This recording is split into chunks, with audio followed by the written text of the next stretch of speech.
Well, Excellencies, dear invited guests, dear participants, on behalf of the Nordic Africa Institute, it is my pleasure to welcome you all to the 4th European Conference on African Studies in Uppsala.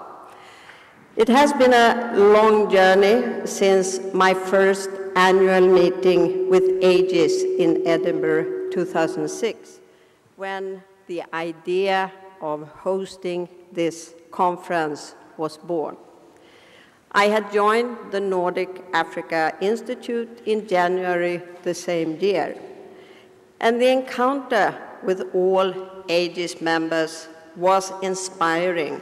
And when the question about organizing the 4th ecas was raised, I did not hesitate to show my interest.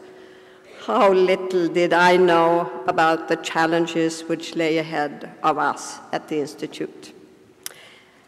As I was not present at the first conference organized by Professor Richard Sarden at SOAS in London in 2005, I cannot say much about that event, except taking note of the importance of the conference as the ecas birthplace.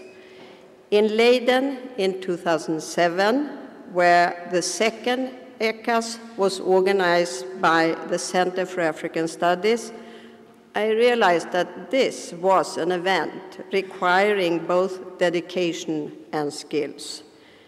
The expectations and challenges rose to even higher levels at the third conference, which took place in the beautiful new buildings of Leipzig University in 2007.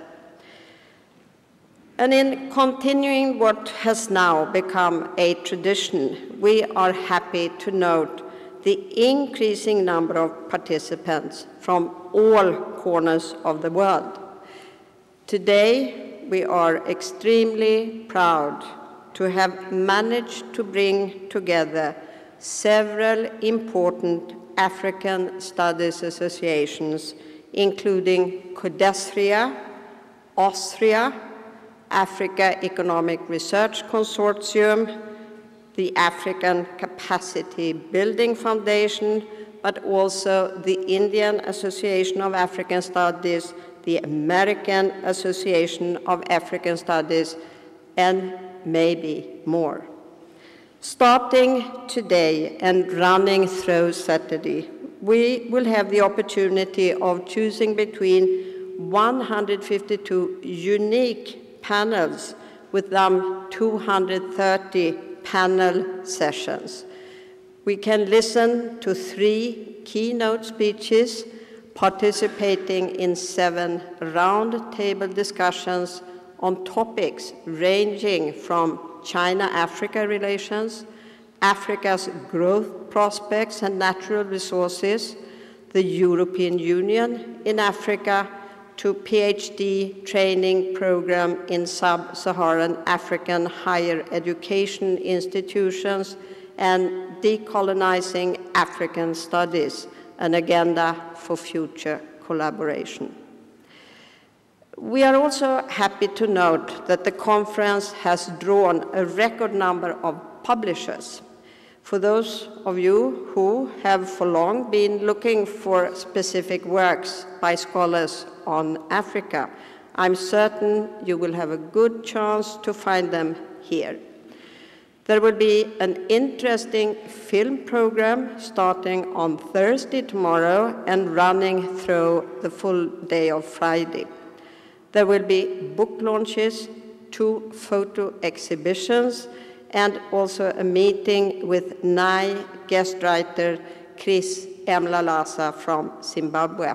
And for those who have not yet signed up for the International Music Festival on Friday night, I think there is still a chance to do that. This conference has been prepared and managed by 2 working groups at the Institute.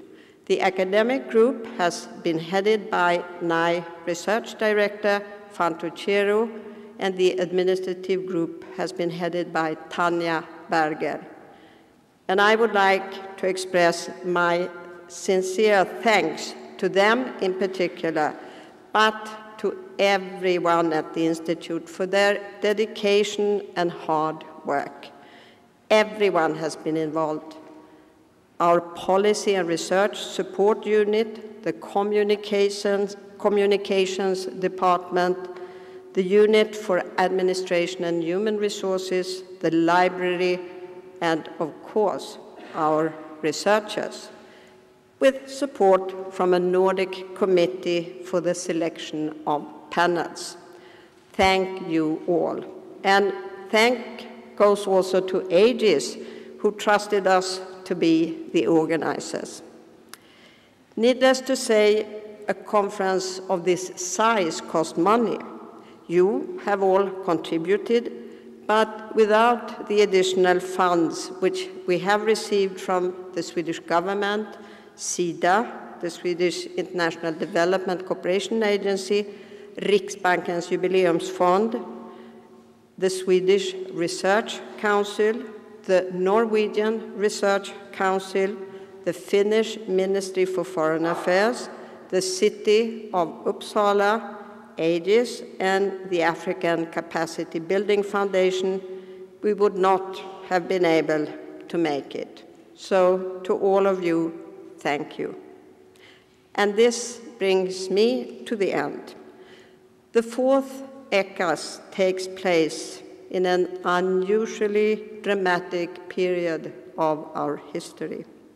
How Africa will emerge out of this development is difficult to forecast.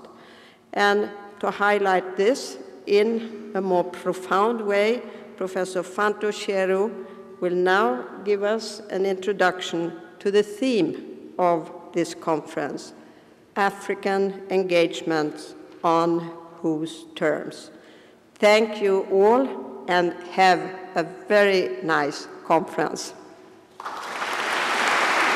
As the program chair of this conference, it's unbelievable to say everybody is here. For the last 16 months, it was a heavy burden on myself.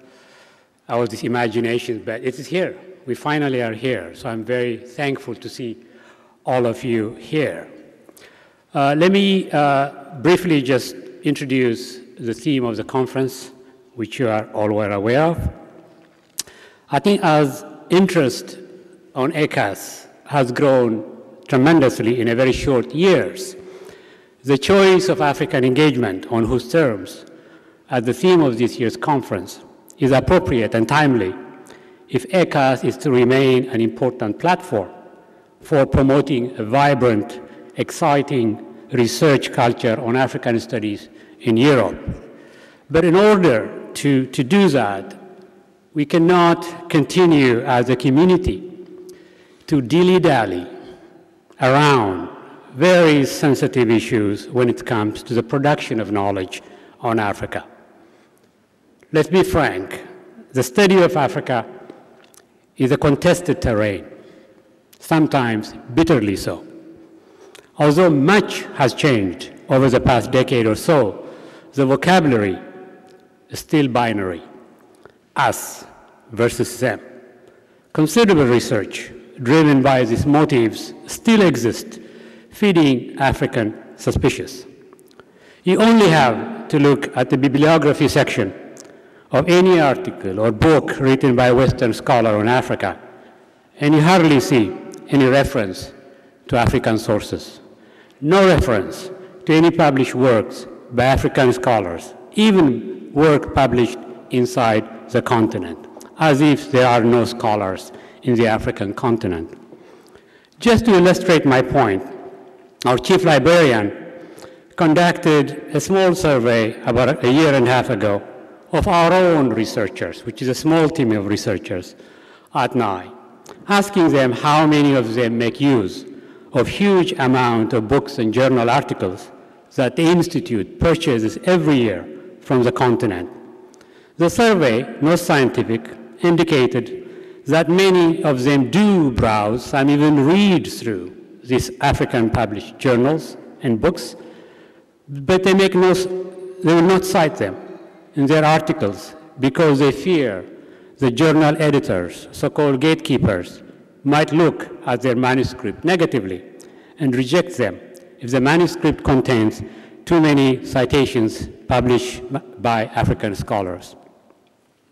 This is indeed a sensitive issue that has created a wall between Africanists in the North and Africans in Africa. As a community, we cannot afford to let this go any longer.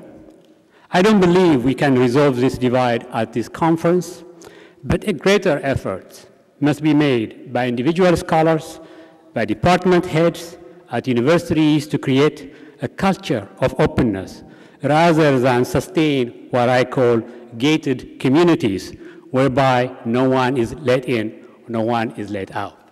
And this is an important topic for us to discuss.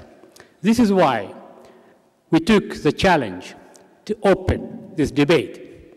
Our aim is to provide openings that will nourish mutual respect and allow both sides to engage in a common exercise without necessarily talking with one voice. We don't have to tiptoe around or take a long detour just to avoid one another. In one word, our aim is to decolonize the production of knowledge in African studies. I was very pleased to see the plenary of ages yesterday on the topic of decolonizing African studies. So we are in the same wavelength here. The remarkable interest that this theme of the conference generated is a testimony that a large segment of our community is ready to have this dialogue finally. Second, a debate or dialogue on the topic of African engagement must directly involve key research institutions located in the African continent. Otherwise, we fall back into the proverbial trap, who needs Africans when there are Africanists in the North? I think this is why we decided to bring the full weight of Codestria, AARC, Austria, ACBF, by asking them, each one of them, to organize roundtable on selected topics within the remit of this conference. So the 5 roundtables organized by these African institutions are like really for us a gift for this conference. We were determined from the start to turn ecas into not only a forum for debate, but a meeting place, an opportunity to engage directly with these African institutions. And in that regard, I want to thank all 4 of the executive directors, Ebrima, Bill, Pascal, Franny, for your extraordinary leadership in building a vibrant, formidable social science research community in the continent, and for honoring us, really, by being here at ECAS 4. For me, it is really a crowning moment, and I promise I will never pester you again, as I did relentlessly the last year and a half. Third, we recognize that Africa cannot and should not continue to be defined only in reference to Europe. Times have changed. The world is a different place today than a decade ago. The question of African engagement equally applies to the new actors in the global political arena. This explains why you will encounter at this conference scholars from China, from Brazil, from India, from Russia. Many others, namely the Japanese, the South Koreans, wanted to join us. Unfortunately, for a number of reasons, they could not be here. So by expanding the scope, the space, by being inclusive of regions and disciplines, we can only enrich the scholarly community in Europe. We must resist narrow provincialism. We need to be much more open. We need to be much more inclusive in terms of the way we conduct research in the academia. It is my hope that we can make some inroads at this conference. Thank you all for your efforts, for your interest in the topic of African engagement, for taking the time to submit panel proposals and papers, for coming to Uppsala. enjoy the conference, and thank you. And now I would like to welcome Vice Rector Kerstin Salin of Uppsala University to the floor.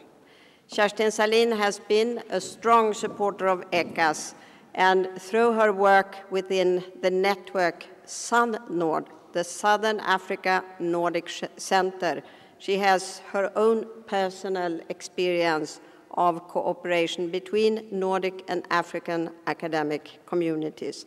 Kerstin, please. Thank you, Karin. Honored guests, conference delegates, dear colleagues, it's a great honor and a pleasure to welcome you to Uppsala University.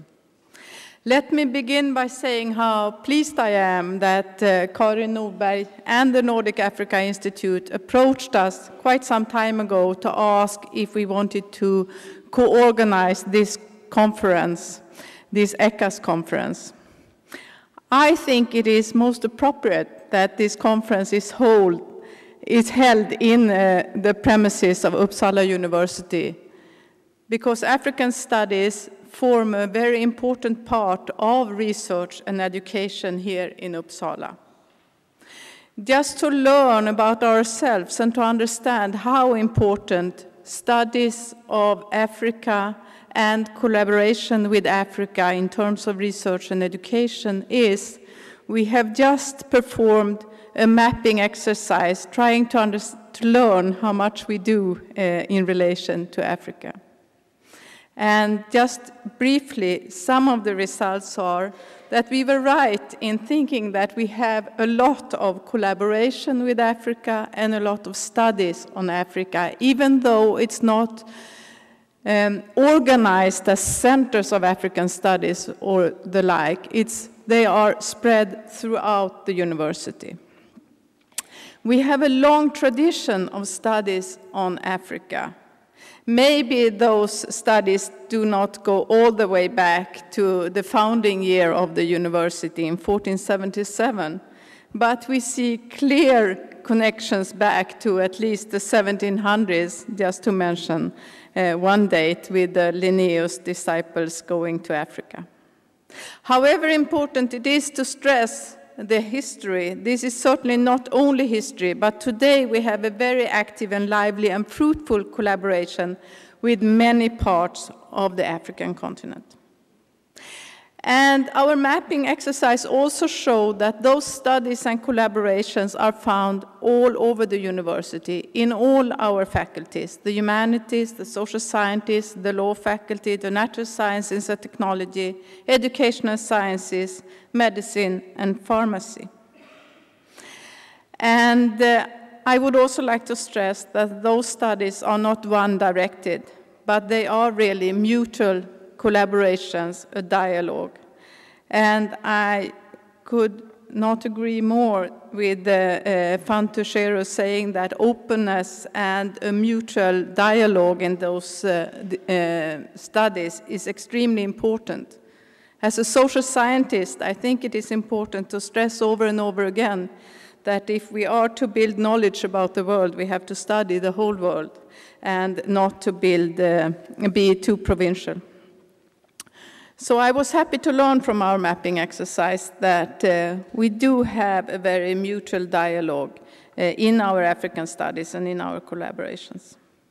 And lastly, the mapping showed that those studies and those collaborations are multi-level. Many are individual relations, institutional. They comprise research, education, and infrastructure building. So I think it is clear to say that Africa is always present in Uppsala and at Uppsala University, and Uppsala University is certainly present in Africa. So for this reason, I think this is a very appropriate location for this conference. And of course, we often talk, Karin and I often talk about how an important node Uppsala as a city is for African studies in Sweden, since we have lots of research here. We have the Nordic Africa Institute, and we also have the SLU, the Agriculture University, where also a lot of African studies are being performed. This collaboration and these studies of Africa, this mutual discussion about Africa in a European perspective or from a European standpoint is really shown and further developed during this conference. During this conference, you will also experience, and I hope be inspired by the environment here at Uppsala University. You will see both some of the more historical parts, and you see the modern education facilities. You will not see too many of our 40,000 students since the semester is over already, and you would be happy because that's why you can find locations throughout the university. Otherwise, they would be occupied by the students. I hope you will have time to make a brief visit to our University Museum, where you can see some of our history, or to our magnificent main library, where you find the history as well as the modern part of the university. It is important for our university of today, of course, to be a global meeting spot with international students, with international research collaborations, with international research exchange, and, as I said before, with global knowledge, showing both global issues, but also paying attention to the variations and differences across the globe and across our societies.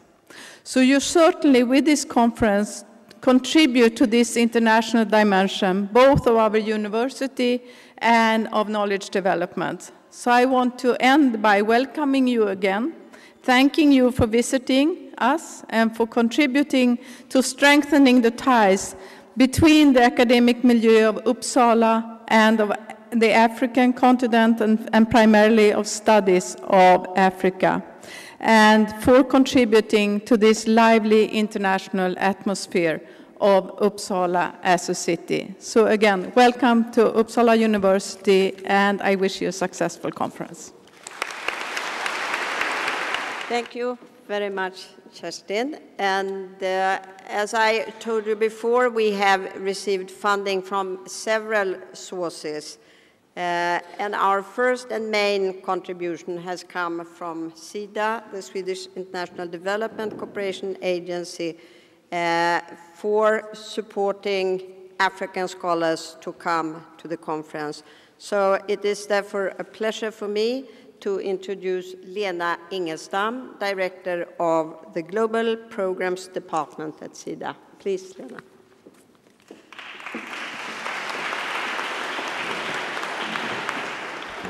Thank you, Karin, and thanks for the invitation to speak at this opening session. I come running in as a fool here. I had some problems. It's very far from Stockholm to Uppsala when you have a car at this time of the day. I do apologize. Well, SIDA's support to research on Africa. In today's globalized and knowledge-driven world, Africa remains of the margin of an accelerating global technology revolution. Expenditure on research and development in many African countries is far below 1% of GDP, compared to, for example, the EU average of 1.8, or in Sweden, 3.7 of GDP, or 3.5% in South Korea. Research contributes to the analysis of poverty, its causes and possible solutions, and to the creation of scientific knowledge for technical, human, and social innovations. Capacity for research is essential if countries are to be in charge of formulating and implementing their development strategies. The little research funding available on the continent is from external donors, and the research priorities are often set by funding agencies. The need for investing in research and development is being recognized, and the African Union had set the research expenditure target of 1% of GDP by 2010, but very few countries are today close to that target. The Swedish government, in its communication to the Swedish Parliament in 2008 already, stated that fundamental research capacity is a foundation for the fight against poverty and social development. SIDA's research cooperation is built on the principle of ownership, independent research formulation by African researchers themselves, and the provision of core support to enhance such ownership. In 2009, the Swedish government adopted a policy and a strategy for research cooperation. By that, affirming the continued importance Sweden attaches to supporting research and research capacity building in developing countries in general, but in Africa in particular. SIDA supports research and research capacity in Africa in three different but complementary ways. First, every year, SIDA grants 100 million Swedish kronor for development research in Sweden. The overwhelming majority of the research projects funded by SIDA relate to Africa. Within the support to Swedish researchers, preference is given to those researchers and research groups who establish cooperation with research institutes in African countries. Many of these research projects lead to long-lasting cooperation between Swedish and African researchers. Such cooperation enriches both research communities by bringing different perspectives to the research investigation. But we also have extensive support to global research through WHO, through the CIGAR, Consultative Group on International Agricultural Research, and the UN system amounting to some 400 million Swedish kronor annually. Much of the SIDA-supported global research is directly relevant to developing countries and development challenges facing Africa in particular.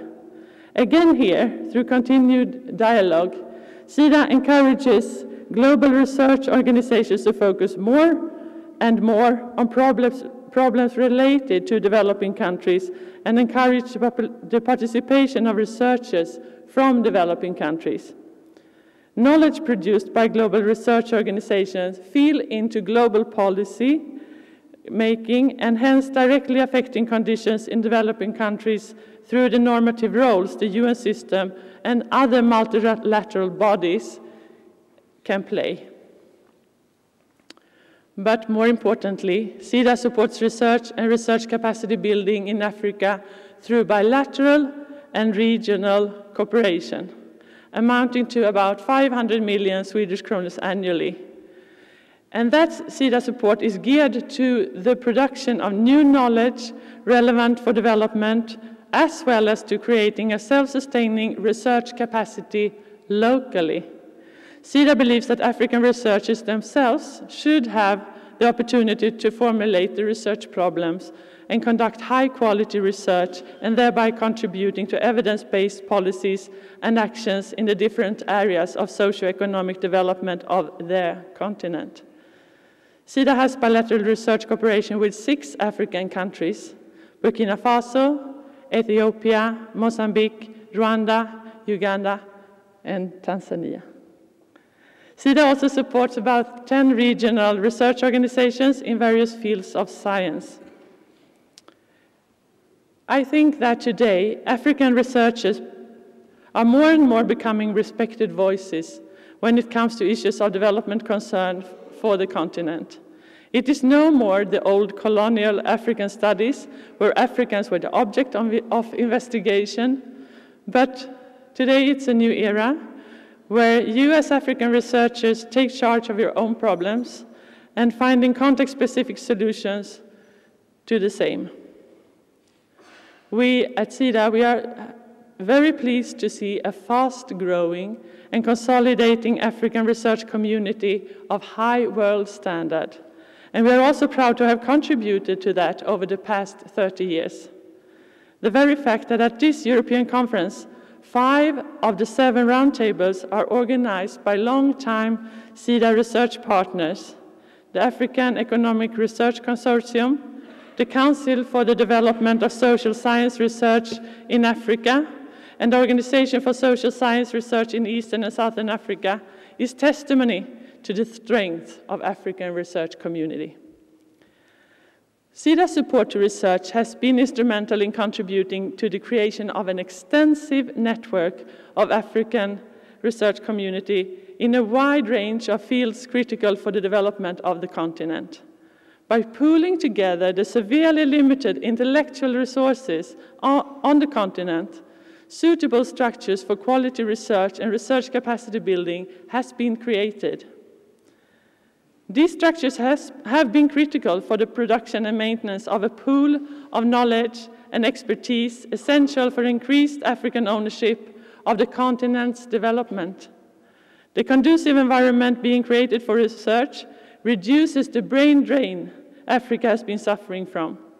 Many African scholars in the diaspora are increasingly taking part in the work of the various research networks, thus contributing to the brain gain and brain circulation. Research and research capacity building is a long-term process, and the impact may not be felt immediately. Persistence and great patience is required.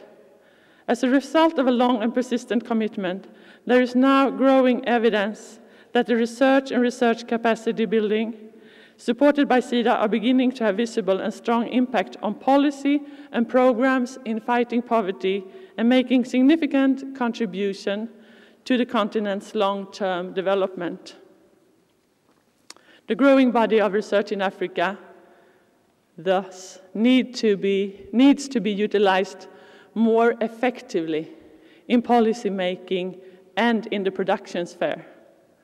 This requires enhanced linkages between researchers and policymakers, as well as researchers and the productive sector through innovation. The development of science, technology, and innovation as a major vehicle for the transformation of the African continent is steadily growing, and research, both basic and applied, has gained increased importance. A deeper understanding of the situation of science, technology, and innovation is necessary to identify the constraints and opportunities and design appropriate policy to accelerate scientific development on the continent. With support from SIDA, the new Partnership for Africa's Development, NEPAD, has been undertaking science, technology, and innovation surveys in 19 countries in the past 3 years.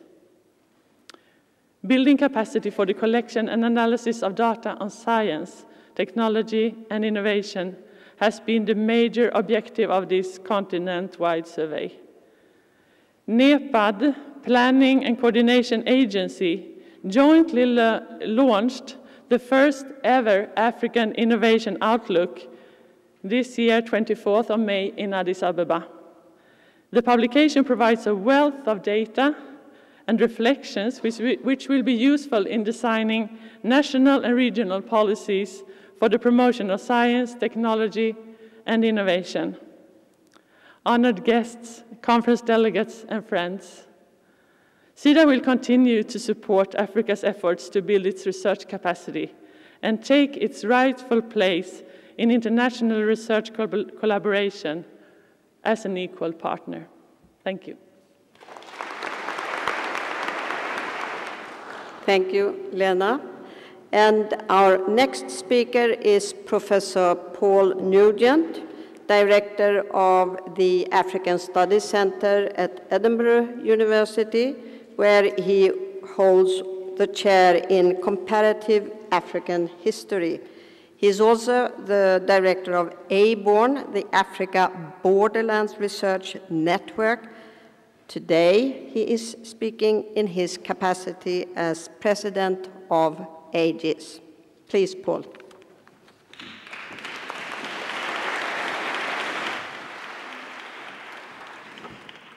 Good evening, colleagues, friends. In this setting, I feel like I should burst into opera rather than to talk about AGIS, but maybe I'll restrain myself. First of all, I'd like to welcome all the delegates who've come often from some distance to this conference. We very much, from the point of view of the board, the Aegis board, appreciate the interest that you've shown in this event. For those of you who don't know what the Aegis board is, it's a bit like the Politburo, functions a bit like the Politburo, with the exception of the fact that we're vaguely email literate. Second point, obviously, I'd like to thank Karen and Fantu and the organizers for having actually agreed to host this event. It's a bit like hosting Olympic Games. It's an enormous exercise. It involves a bidding process, and then you've got about 2 years to actually get things up and running, and then you've got all these last-minute things to handle, and it's not something you enter into lightly. And whenever somebody volunteers to do it, the great sigh of relief goes around the room, in the sense that the pressure is off everybody else. And from what I've heard from speaking to delegates, it's already been a tremendous success. We haven't actually said it yet, but Aegis is actually 20 years old. It was founded in 1991, and I guess at some point next year we'll have to have our 21st anniversary celebrations. It all started, of course, with a small group of centers in Europe, one per country, and then it rapidly expanded. When I got involved, which I think was in 2005 or so, there were 15 centers who were members. This year, as has been said a few times, we now have 30 members. In Western and Southern Europe, the only 2 countries where we don't have centers now operating as members of Aegis are the Republic of Ireland and Finland, of course, covered by the Nordic Africa Institute to some extent. The next frontier, as far as Aegis is concerned, is Eastern Europe. At the present time, we don't have any centers from Eastern Europe, and we regard it as our mission, as it were, to do what we can to encourage African studies, research, and networking within the Eastern European countries. And I'm confident within the next 5 years we will have more than one center from Czech Republic, Poland, Hungary, etc. There's a lot, actually, that is happening in Eastern Europe at the moment. I have said it before, and I'll say it again, the golden age of African studies arguably is not the 1960s, it's now. If you look at the sheer quantity of research that's being carried out on Africa, within Africa and outside of Africa, there's probably more now than has ever been done before, and the quality in the European scene is absolutely tremendous, especially on the part of younger researchers. So I think we should actually recognize the fact that we are in a period of boom. We have been in a period of boom, it may not last, and that this is now, as it were, the moment to reap the benefits of that and to reflect on what has been achieved and where we go from here. As we've expanded as a network, the range of activities has also enlarged and become more complex. And we are, as it were, having expanded outwards, we're deepening our level of cooperation amongst member centers, regrouping ourselves according to research topics and themes and so on, and there's lots of new initiatives which will be rolled out over the next 2 years or so. But the centerpiece for everything that we do is the ecas conference. It's easy to think now, because people assume that this thing has been around forever, it's easy to think that this is a long-standing institution, but this is only the 4th ecas conference that we've had. And we haven't got through it yet, we've only got through the first day. So it's a very recent initiative, but it has been tremendously successful because of the level of interest displayed. Why is ecas important? Well, I think it's the obvious reason why you have any kind of conference is to disseminate the fruits of one's research and to, as it were, engage with other like-minded researchers, but that's rather kind of mundane. Another reason why we so much value the European conference is that it brings together younger scholars and more established scholars from Europe, from Africa, and elsewhere, and, as it were, creates this environment which is conducive to debate. Thirdly, of course, it showcases what Aegis is and what it stands for, and it's what really has put Aegis in the consciousness of people who might never have thought of Europe as having a significant amount of research activity on Africa. But it also provides an opportunity for us to reflect on what we are doing, what we think we are doing, and what we think other people should be doing, which is, I guess, more germane to the topic of this particular conference. Each conference has a general theme, and as Fantu has already said, the theme is African engagement on whose terms. Fantu has enjoined us not to pussyfoot, not to tiptoe around the delicate questions, but to speak quite frankly. And I don't have any time to do it, but in the 2 seconds that I have left, I will, to some extent. This theme of African engagement on whose terms I think is double-edged. It invites us to reflect more generally on the relationship between Africa and other parts of the world, including Europe. And of course, this is very much a movable feast, given the developments, developing relationships between African countries and China, India, etc., Brazil. But it also is encouraging us to reflect about what we are doing as researchers, on whose terms, in other words, has a second double meaning, which I don't think we should lose sight of within the conference. From time to time, usually on cyberspace, there are heated debates about who owns African studies, and there was, in fact, one that broke out very recently on HNet. It's not framed terribly well, I think.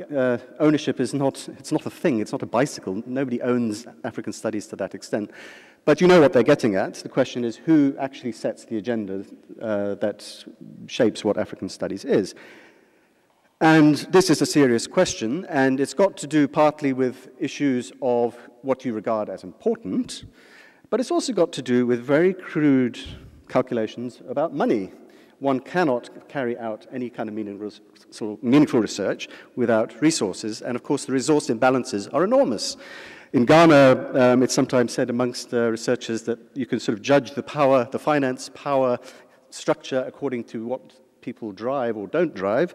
NGO workers and people who work for aid agencies drive nice new 4x4s. American researchers drive 4x4s which aren't new, which are a bit battered, but they get you through the potholes pretty well. European researchers can't afford 4x4s. They can afford to pay for taxis. And Ghanaian researchers are pretty much left with very little time off from the institution to do their research and pretty much on foot.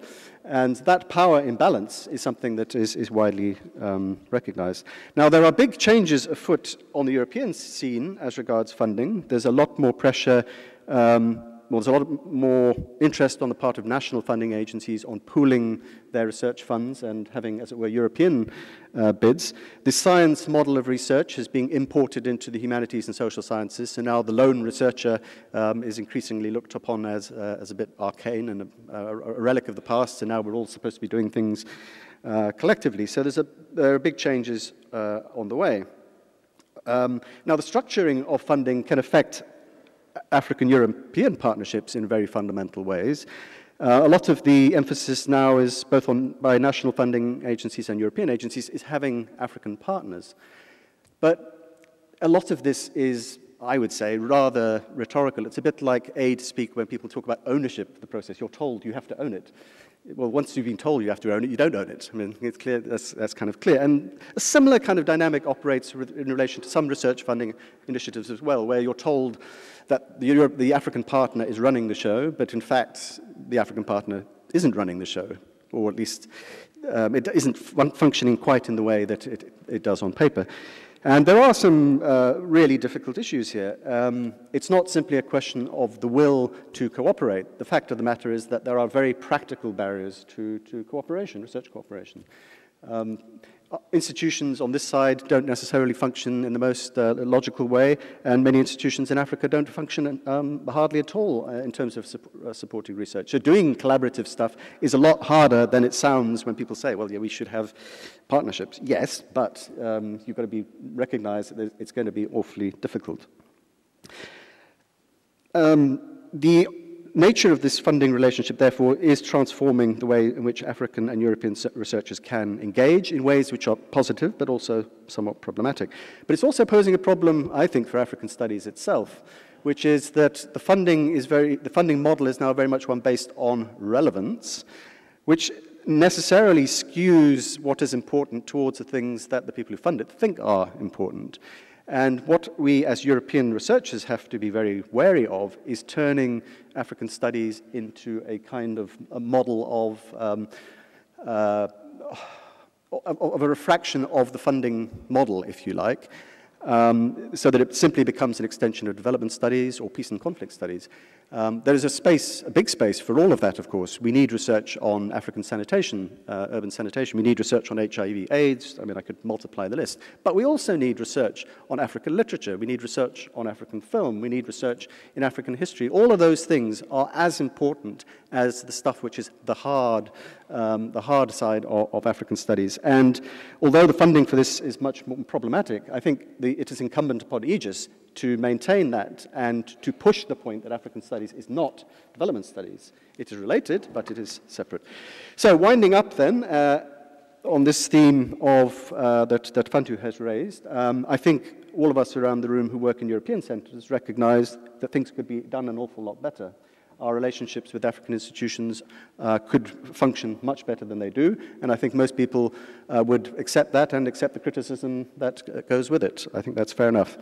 The other point is that European Africanists need sometimes to talk to themselves, not always to be talking outwards, but to talk to themselves, and equally frankly to address the issue of what African studies is and what African studies should be, and how we can actually create a varied diet into which everyone feels that they can have their input. So have a good conference, but above all, have a good argument. Thank you.